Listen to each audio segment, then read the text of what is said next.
My great-grandma was an Appalachian granny witch. When Emily was young, she liked to party and she would be gone for several days at a time.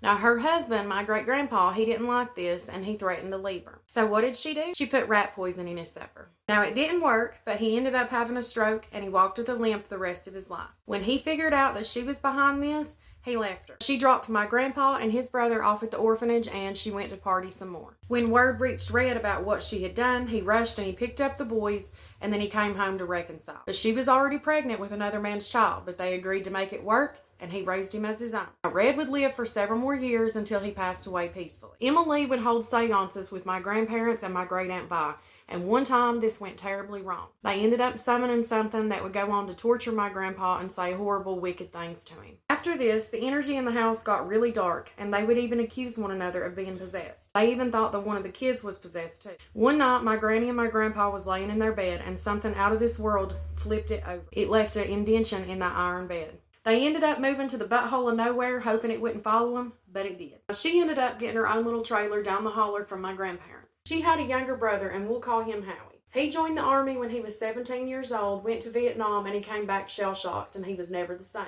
She was getting a check from the government to take care of him, but she didn't really want to take care of him. When my daddy was a teenager, he would move into that trailer with her. He would hear footsteps all through the night going up and down the hallway, but there'd be nothing there. Her furniture would rearrange itself however it wanted to, and the couch would push itself up against the front door. Sometimes she'd hear an awful mess going on in the kitchen, something breaking all of her dishes, and she'd get up to go accuse Howie, but he would be in the bed the entire time.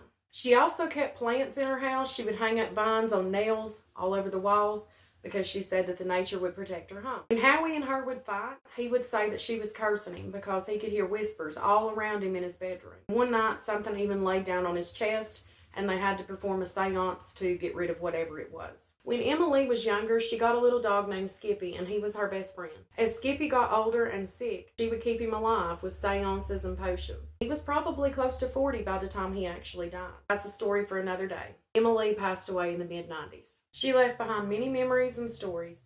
If you had an Appalachian granny witch, let me know about it down in the comments.